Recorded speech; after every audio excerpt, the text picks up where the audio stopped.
Fala galera, Pipo aqui para mais uma linha de biologia. Como sempre, os links para todos os materiais estão aí na descrição e vamos de aula. Aulinha de biologia e vamos lá de aula de número 5, onde a gente vai falar um pouquinho do metabolismo energético, metabolismo que vai envolver a produção de energia. E aí, como vocês já estão vendo aqui na imagem, está falando de mitocôndria na maior parte do tempo, mas também vai falar de fermentação, um processo muito importante para quando não tem oxigênio. Mas vamos da base, vamos começar a falar sobre o que é a ideia de metabolismo, porque isso é sempre muito importante de vocês entenderem, porque esse conceito às vezes é muitas vezes falado e não se fala exatamente o que é. Metabolismo se define como o conjunto de reações do nosso corpo. Então, qualquer reação que está acontecendo faz parte do nosso metabolismo. E a gente pode até definir como o conjunto de reações de uma célula, porque quando a gente falar do metabolismo energético, a gente vai estar estudando uma célula individual e não o corpo como um todo. Tá? E o metabolismo ele pode se subdividir em duas partes, o catabolismo e o anabolismo. Catabolismo veio da ideia de quebra, tá? Então, catabolizar, quebrar moléculas. Então, eu pego moléculas grandes e eu vou fatiar ela em moléculas pequenas. Então, eu falo que eu transformo as chamadas macromoléculas, proteínas, carboidratos, lipídios, a gente pode falar de ácidos nucleicos, e eu vou quebrar em moléculas menores, chamadas de micromoléculas. Então, proteína é feita de aminoácidos, carboidratos são feitos de monossacarídeos, lipídios são feitos de ácidos graxos, mas existem outros lipídios, verdade seja dita, e ácidos nucleicos vão ser feitos de nucleotídeos. Então é sempre importante a gente pensar que essa quebra aqui vai ser muito importante durante a digestão, mas também vai ser importante para a produção energética. Agora, quando a gente quebra essas moléculas, a gente sempre tem liberação de energia. Então o processo do catabolismo naturalmente está associado à liberação de energia e a gente vai armazenar essa energia na forma de ATP principalmente. Essa energia também pode ser armazenada da forma elétrica, então a gente fala de NADs e FADs, também são moléculas energéticas que a gente vai detalhar bastante, mas o ATP ele é central nisso. Tá? E o anabolismo vem da ideia de construção, então por isso que existe o anabolizante, que em geral a gente está falando de GH ou de testosterona, que são hormônios usados para a galera ficar mais forte. Anabolizar não vem de ficar mais forte, tá? Anabolizar vem de construir moléculas. Quando a gente usa esse termo anabolizante, está falando de anabolizar proteínas, para ficar realmente mais musculoso, ter mais fibras musculares. Mas o anabolizar também pode ser, por exemplo, você ganhar peso, porque você está comendo em excesso. Porque você vai anabolizar lipídios, vai anabolizar carboidratos. Então, anabolizar vem de construção, pegar moléculas pequenas, micromoléculas, para transformar em moléculas maiores. A gente faz isso para a construção de reservas, no caso de carboidrato e lipídio, e para a construção de estruturas, no caso de proteínas e ácidos nucleicos. Tá? Lembrando, para construir, eu vou fazer o oposto do que foi quebrar. Então, para a construção de ligações químicas, aí, ligações covalentes em geral, a gente vai precisar de energia. Então, para a construção, eu gasto energia. Tá? Por isso que é um trabalho mais árduo aqui nesse processo. Agora, lembrando, o ATP aqui é a nossa molécula de troca, é a molécula que eu vou guardar energia para depois, quando eu precisar construir uma molécula, eu vou usar esse ATP. E é por isso que a gente precisa falar do ATP, que é a adenosina trifosfato. Então vocês já estão vendo aqui no caderno. É uma adenina, tá? Que vai ser a base hidrogenada, com uma ribose, que formaria as duas juntas uma adenosina, e trifosfato, no sentido que ela tem 3 fosfatos aqui associados a ela. Cada um desses fosfatos faz uma ligação covalente. E quando eu quebro essa ligação covalente, eu libero energia. Então veja que a ideia é a gente armazenar na forma de ATP, porque quando eu precisar de fato de energia, eu quebro essa última ligação aqui do fosfato e eu vou liberar energia para que uma reação de anabolismo aconteça. E quando eu estou catabolizando? Quando eu estou catabolizando, estou liberando energia térmica. E aí eu uso essa energia para fazer o quê? Para juntar esse último fosfato de volta à molécula, transformando um ADP, D de di, com um fosfato livre, de volta ao ATP, adenosina trifosfato. Eu adoro esse desenho aqui, que é basicamente como se fosse uma questão de bateria, né? Então a gente carrega a bateria para quando a gente vai precisar de energia, e quando a gente sai de casa, o celular tem a bateria cheia. À medida que eu vou usando a energia da bateria para fazer meu celular funcionar, eu vou esvaziando a bateria. A bateria vazia é o ADP. Não é bem vazia, a verdade seja dita, porque eu posso quebrar mais uma vez. A gente só não faz no corpo porque isso é só em momentos drásticos, tá?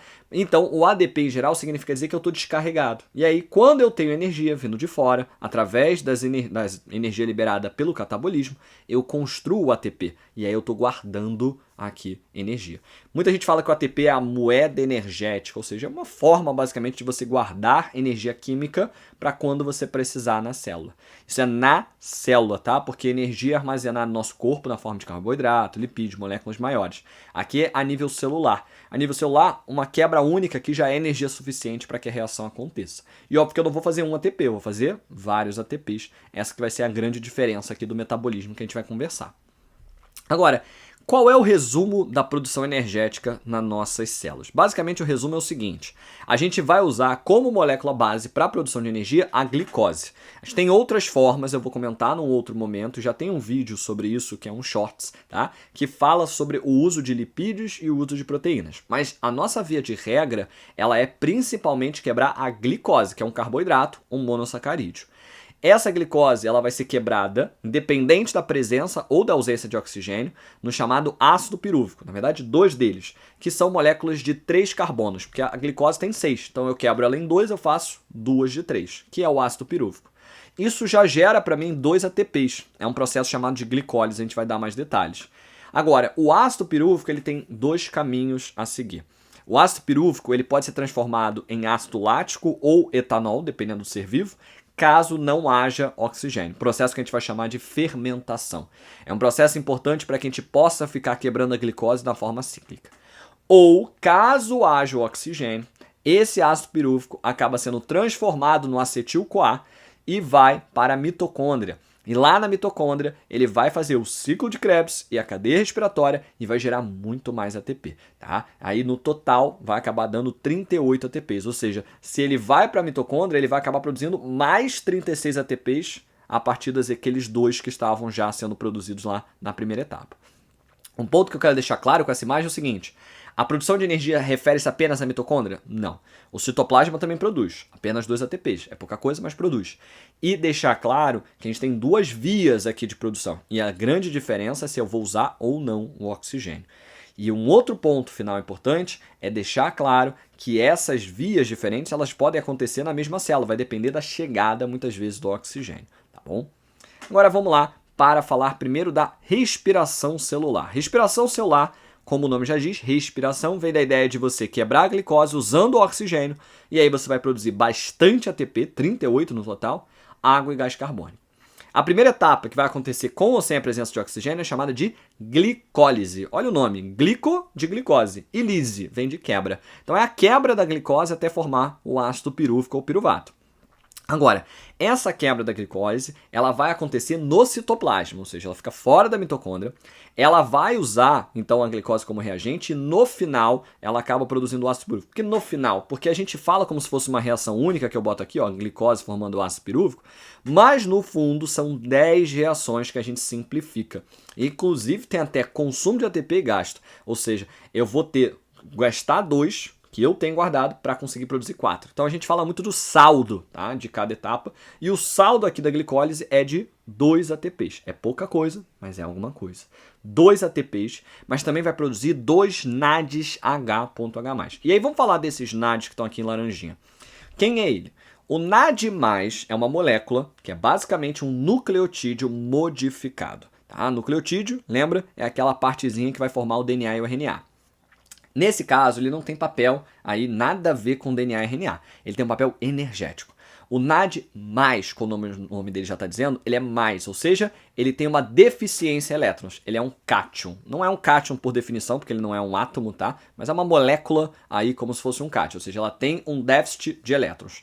E qual vai ser o papel dela? Ela tem o papel de segurar temporariamente elétrons e hidrogênios. Por que isso é tão importante? Porque os elétrons livres são perigosos. Os elétrons livres vão acabar reagindo com outras moléculas da nossa célula e principalmente o DNA, o que é perigoso porque pode levar a mutações. Lembrando que esses elétrons vão acabar tentando se estabilizar e quando eles se ligam a uma molécula que não deve, a gente pode ter a lesão dessa célula. Essas mutações podem levar ao câncer, essas mutações podem ser muito problemáticas. É por isso que a gente tem que ter alguém que segure esses elétrons.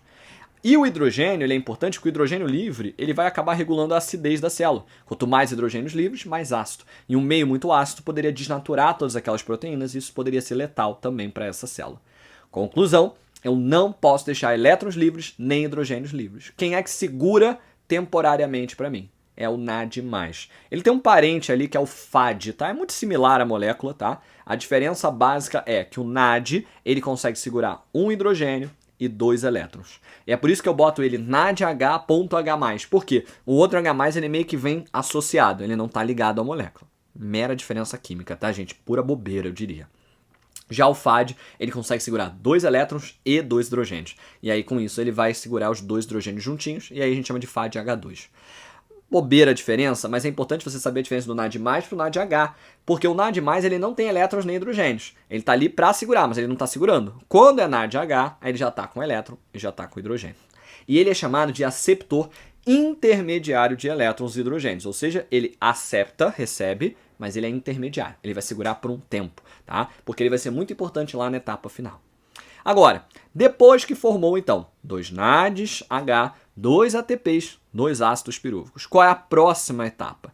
A próxima etapa, caso haja oxigênio, é a oxidação do ácido pirúvico. Tem muita gente, muitos livros que já colocam isso aqui junto do ciclo de Krebs. É quase como se fosse, tá? Porque é tudo muito juntinho.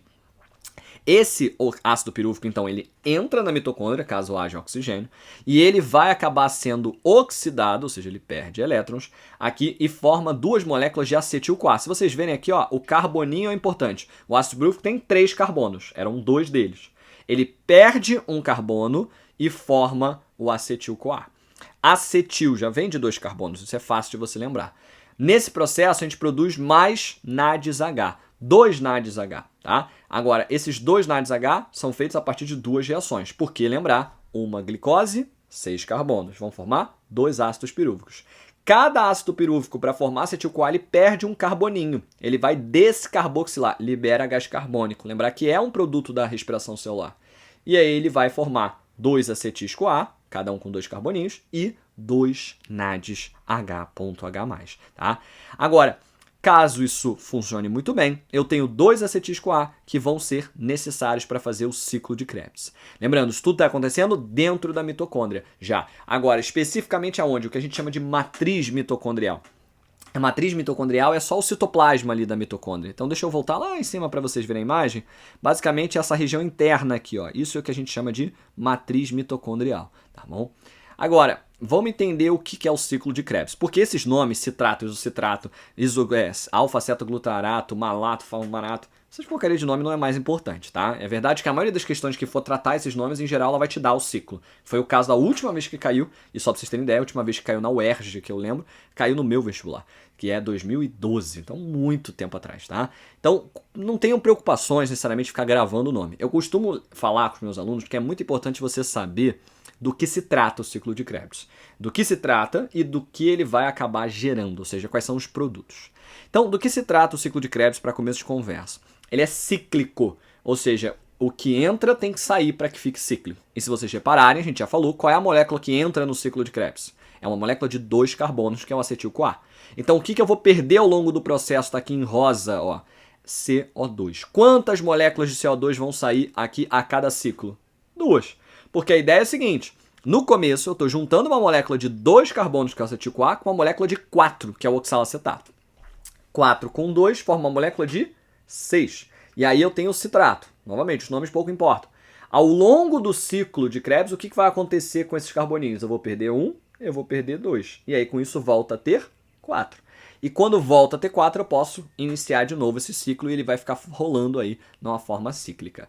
Agora, qual é o reagente? Quais são os reagentes importantes do ciclo de Krebs? Para que fazer só para perder carbono? Porque senão não faria sentido, porque volta ao normal. A ideia aqui é que nessas quebras, nessas trocas e substituições de posição, que vocês vão ver que aqui ó, no succinato, fumarato, malato, a gente tudo é 4 carbonos. Então por que a gente faz essas trocas todas? O objetivo é liberar ATP e os NADs e os FADs H. A ideia aqui, ó, vocês vão ver, dentro de um ciclo de Krebs, ou seja, uma vez só que você faz o ciclo, você vai liberar 1, 2, 3 NADs H.H+. Você vai liberar um FADH2 e você vai liberar um GTP. GTP, gente, o G aqui é de guanina trifosfato, mas é a mesma coisa, a gente pode pensar que é ATP, tá? A nível de vestibular eles cagam para isso, só vi uma vez eles fazendo essa substituição e aí eu gosto de comentar aqui. Agora, então repara que o saldo positivo aqui desse ciclo de Krebs é 2 ATPs, porque vão fazer 2 vezes o ciclo, 6 NADs no total, NADs H, e 2 FADH2. Repara que de ATP mesmo, o ciclo de Krebs não é tão produtivo. Ele só vai produzir 2 ATPs. Agora, por que ele é tão importante? Porque ele vai produzir vários NADH e FADH que vão ser importantes lá na última etapa na cadeia respiratória, que vai ser a etapa mais produtiva do ponto de vista de ATP. Porque se você perceber até agora, quantos ATPs a gente tem de saldo? Eu tenho 2 ATPs da glicólise e eu tenho 2 ATPs do ciclo de Krebs. Eu só estou com 4. Então, quantos que eu vou produzir lá na última etapa? 34, para chegar ao número de 38. Então, a última etapa é a etapa mais importante, é a etapa mais energética. E é ela que você precisa conhecer mais. E é ali que os nomes acabam que serão mais relevantes.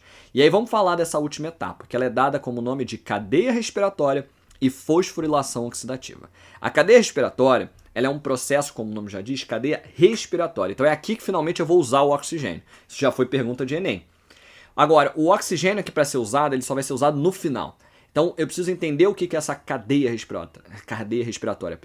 E a ideia de cadeia é porque vai ser uma cadeia de passagem de elétrons. Até por isso o outro nome dela é cadeia transportadora de elétrons. E a fosforilação oxidativa, essa segunda parte do nome, ela é a etapa final, que vai ser através dessa enzima aqui, que eu costumo dizer que talvez tenha sido o salto evolutivo mais importante da nossa história aí como ser vivo, que é a ATP sintase. Mas vamos por etapas. Vamos dar um zoomzinho aqui nesse ponto, porque eu acho isso aqui muito importante. Opa, perdão, ficou verde. Aqui, se vocês repararem, quem é que está basicamente participando? São os NADH e os FADH2. Agora, onde estamos é bom a gente posicionar. A gente está aqui, ó, membrana interna, matriz mitocondrial, espaço intermembranas e membrana externa. A gente está falando de dentro da mitocôndria, mas mais especificamente a gente fala, ó, que ocorre nas cristas mitocondriais. Crista mitocondrial, ó, é isso aqui na mitocôndria, é a membrana interna da mitocôndria. Ela vai acabar sendo o local porque é lá que eu vou ter esses transportadores aqui de elétrons, que é o que a gente falou que é a cadeia em si. Qual é a ideia? O NADH, lembra que a gente falou sobre ele guarda duas coisas. Ele guarda elétrons e ele guarda hidrogênios. É aqui que ele vai liberar esses dois. Então o NAD ele chega aqui para o primeiro transportador, que ele é chamado de complexo NAD redutase, e ele libera o elétron e o hidrogênio. Qual a ideia de liberar o elétron? Se você reparar, o elétron ele é como se fosse uma bolinha de pinball, ele vai sendo passado adiante. Porque o elétron, quando ele está em um fluxo de caminho, ou seja, elétron se transportando, se movimentando, é o que a gente chama, basicamente, por definição, de energia elétrica. E aí, é importante que a gente lembre lá do comecinho da aula de histologia de membrana. Quando a gente fala de movimento de elétrons, a gente está gerando energia. E qual é o transporte que precisa de energia para acontecer? É o transporte ativo. E aí repara que 3 desses transportadores, que é basicamente o complexo NAD redutase, o complexo citocromo C redutase e o complexo citocromo C oxidase, aqui os nomes são um pouco importantes, tá? Vamos chamar de complexo 1, 3 e 4, eles vão fazer transporte ativo de hidrogênio. Então, se é transporte ativo de hidrogênio, vamos lembrar, aonde que vai ter mais hidrogênio? Onde está indo, porque complexo aqui, ele vai ser um transportador ativo, e transporte ativo é do lugar onde tem menos para o lugar onde tem mais. Criando esse desequilíbrio, criando um fluxo onde um lado fica muito mais concentrado do que o outro. E aqui é muito importante que isso aconteça para o espaço intermembranoso, porque o espaço intermembranoso, para quem já viu a série lá do Loki, é basicamente o que eu chamo do void, aqui é o espaço. Ele é um espaço, não tem nada aqui. Então tem problema essa região ficar extremamente ácida, lotada de hidrogênios, como eu estou desenhando aqui? Não, isso é tranquilo. Tá? Então, recapitulando, o NAD ele chega aqui, ele doa o elétron que passa pelos complexos, gerando energia para fazer transporte ativo. Eu pego o hidrogênio que ele liberou e eu jogo para o espaço intermembrana. É isso que eu faço nesses 3 transportadores. O 2 ele só passa. Qual é a diferença do NAD para o FAD? O NAD entrega para o primeiro transportador, o FAD entrega para o segundo transportador. E aí, por isso, ele é um pouco menos eficiente. A gente já vai falar sobre isso. Agora, qual é o objetivo de criar um fluxo positivo de hidrogênios aqui?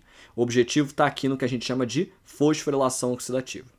Quando esses hidrogênios ficam muito concentrados aqui, qual vai ser a tendência natural? Qual é o gradiente de concentração? É voltar, porque ele vai sair de onde tem mais para onde tem menos. Transporte passivo.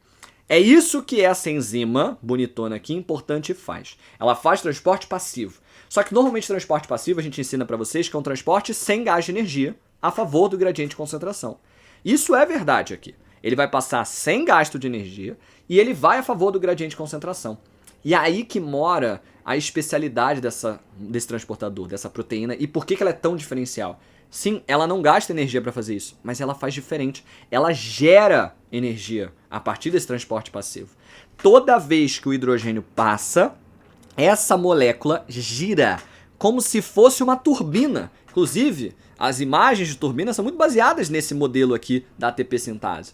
Então o hidrogênio passa, ela gira um pouquinho. Aí passa outro, ela gira mais um pouquinho. E ela vai girando, girando, girando como se fosse uma turbina geradora de energia. Quando ela gira, ela está gerando que tipo de energia? Energia cinética, energia do movimento. Só que essa energia do movimento, ela acaba sendo transformada em energia térmica, calor. E aqui é importante porque esse calor, lembra que a gente falou lá das energias de catabolismo, ele pode ser armazenado. E ele vai ser usado para armazenar energia na forma de quê? De ATP. Então toda vez que a ATP sintase gira, ela gera calor e a gente usa esse calor lá para gerar o ATP.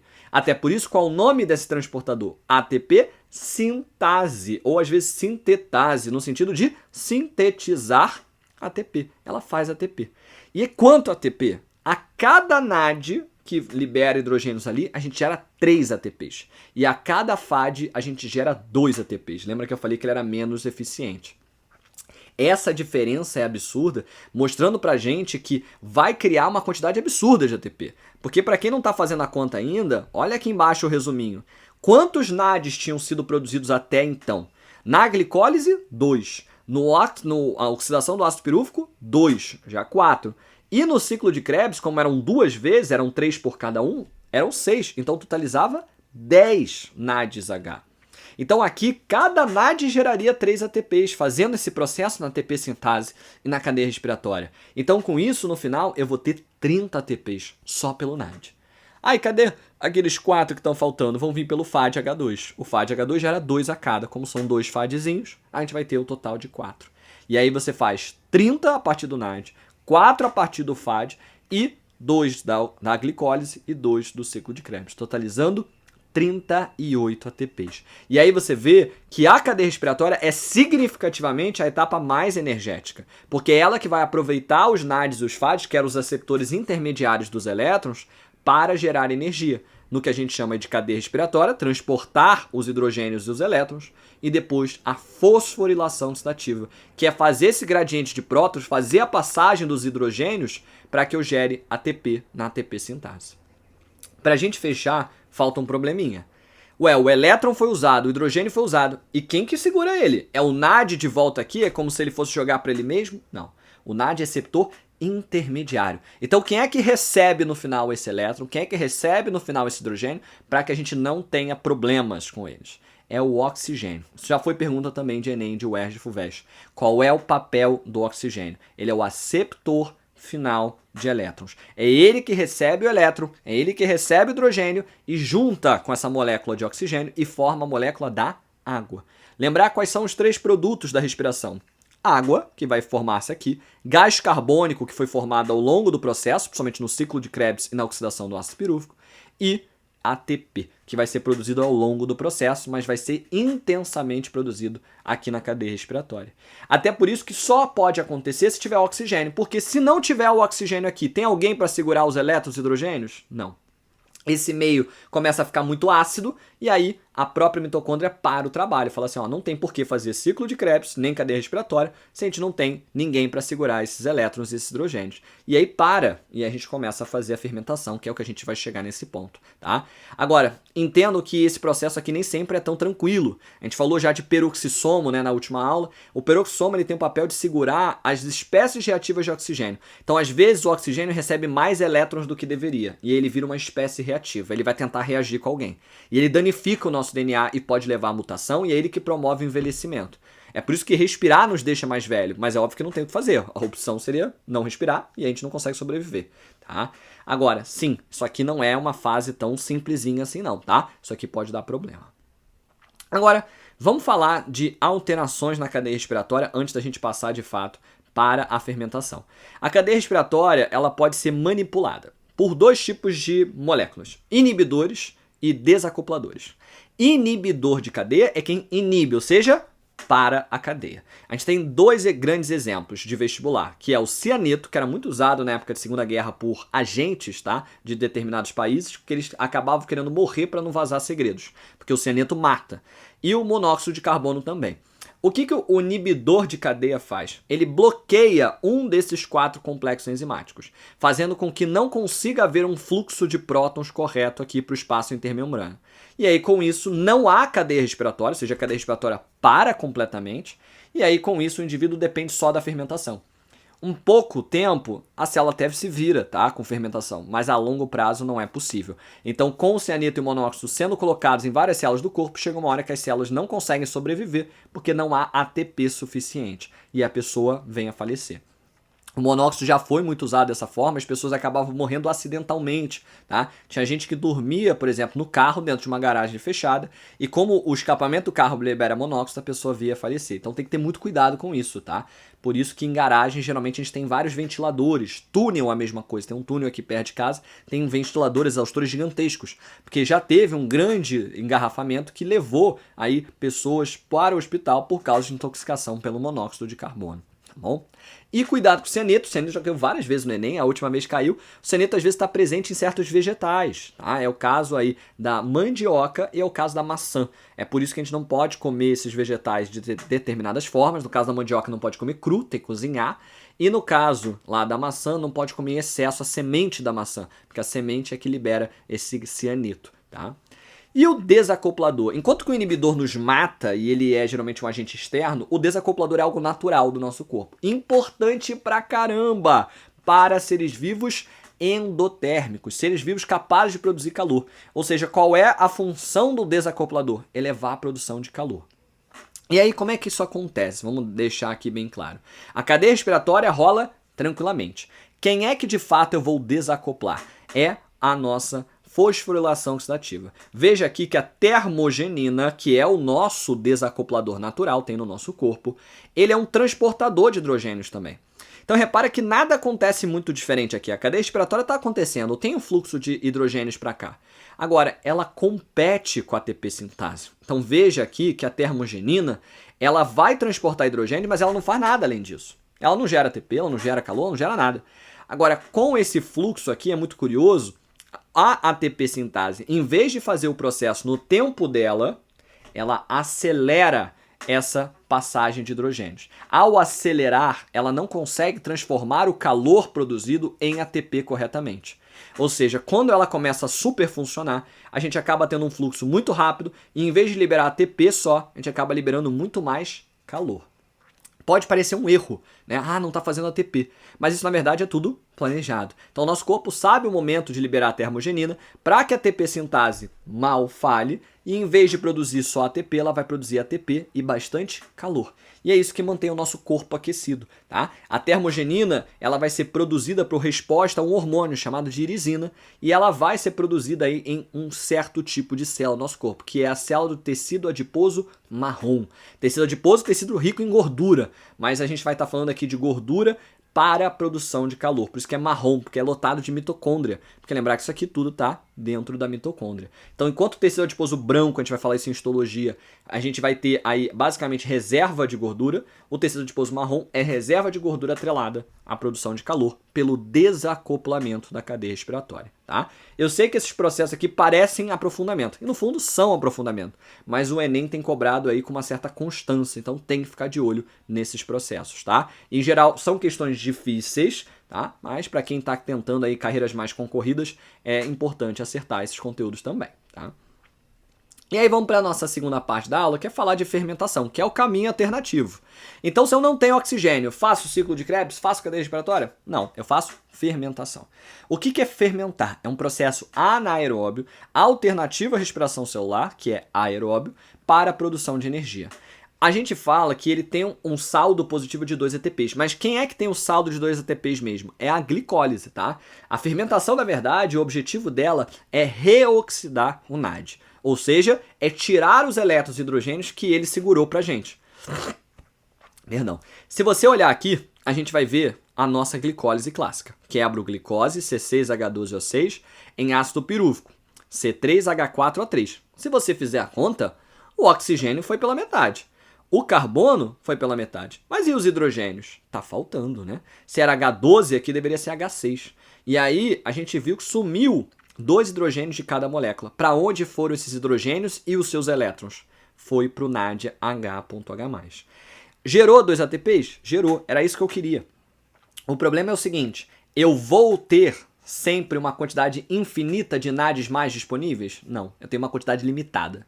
Vamos botar, sei lá, 1 milhão pelo corpo, distribuído em todas as células? Então o que vai acontecer eventualmente? Se cada célula, sei lá, tem 10, 12, eventualmente ia acabar os NADs mais. Teria como fazer a glicólise? Não, porque alguém precisa segurar os elétrons e hidrogênios. Então, com isso, a gente teria que parar de produzir energia. Seria péssimo. Então, o nosso corpo, evolutivamente falando, desenvolveu ao longo da nossa história aí uma forma da gente repoupar, reconseguir o nosso NAD+, que é a fermentação. No nosso corpo, mamíferos, animais e também no corpo de bactérias, a gente vai ver a fermentação lática, tá? Essa que está aqui à direita e está aqui no meu caderno. Ela vai depois ter uma etapa a mais, onde eu transformo os ácidos pirúvicos em ácidos láticos.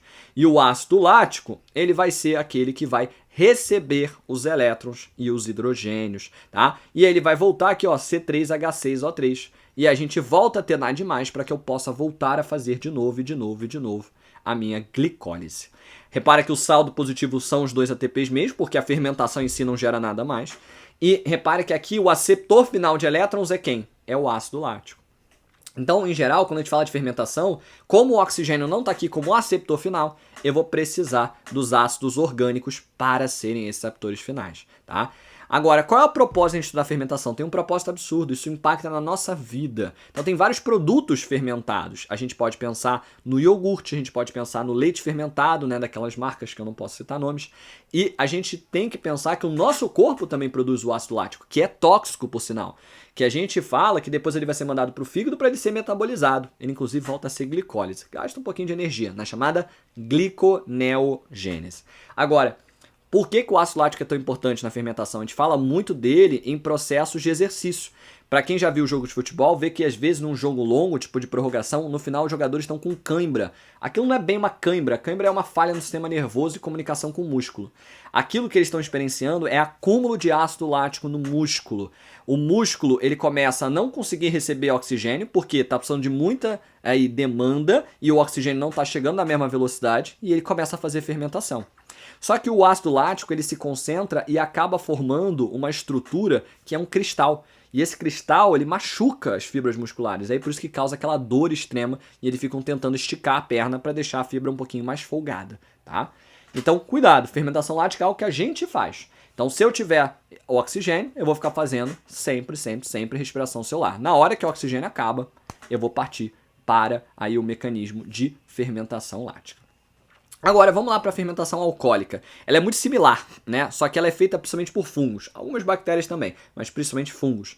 Inclusive tem um fungo famoso, que é a levedura, que vai ser importante nesse processo para a gente estar na indústria.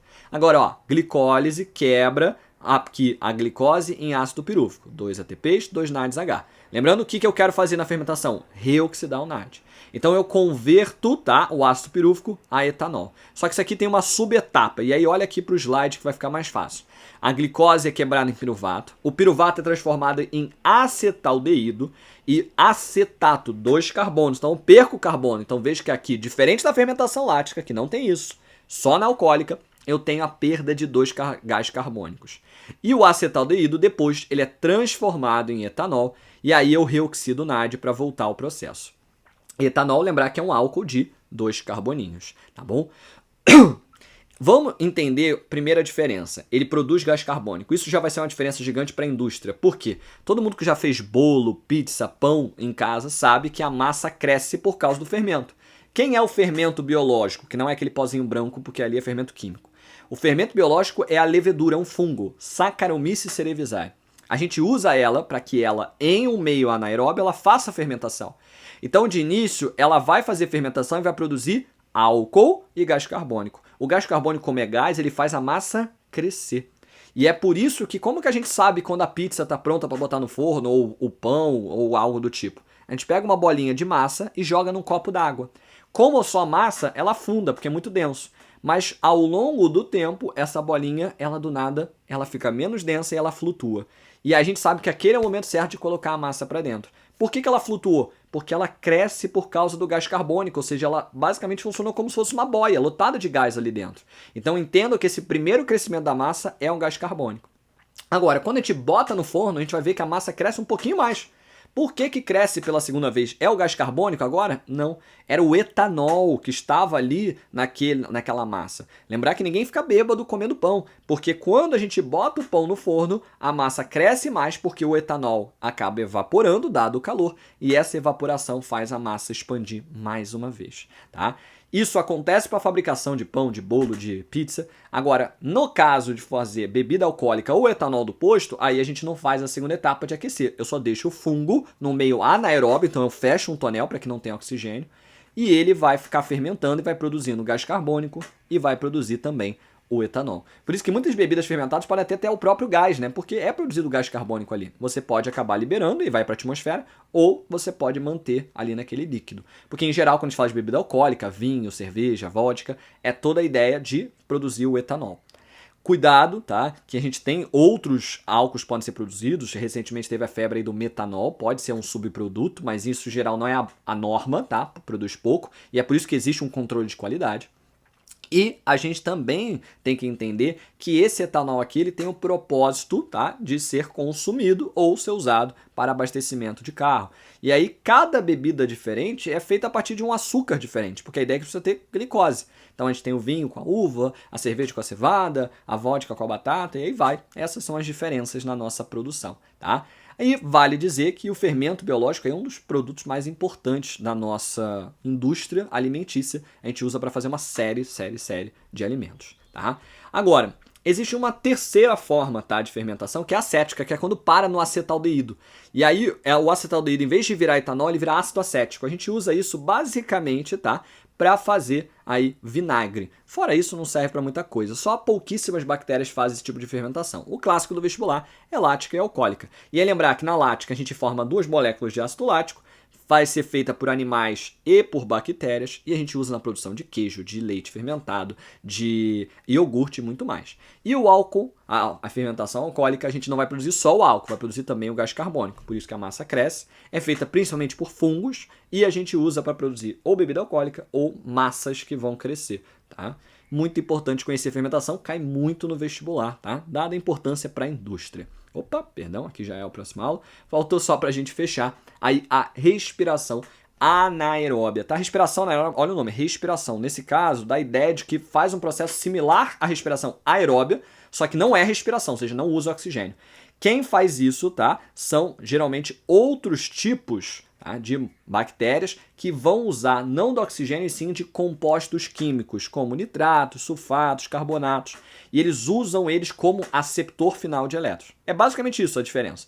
É igualzinho a respiração, mas não tem oxigênio lá no final. Tem, na verdade, aí algum composto químico, algum óxido em geral, que vai acabar segurando esse tipo de elétron, esses hidrogênios, para que a gente possa dar sequência à produção de energia, tá? A gente tem o caso aí da Clostridium botulinum, né? As Clostridium são bactérias anaeróbias e fazem esse processo. A gente tem a nitrossomonas, né, que faz parte do ciclo do nitrogênio. Então existem alguns casos. Isso aqui é feito por tipos de bactérias, são anaeróbios estritos, ou seja, que eles só podem viver em meios, tá, sem oxigênio. Cuidado porque às vezes a gente usa o termo fermentação chamado de respiração anaeróbia. Não é respiração, tá, gente? Fermentação é um processo anaeróbio de obtenção de energia.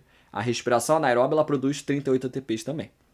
E aí, fechando a ideia, só deixar claro, as duas produzem uma quantidade diferente de ATPs, mas isso é uma questão de eficiência, tá? Então uma célula, imagine que para sobreviver ela precisa de 380 ATPs.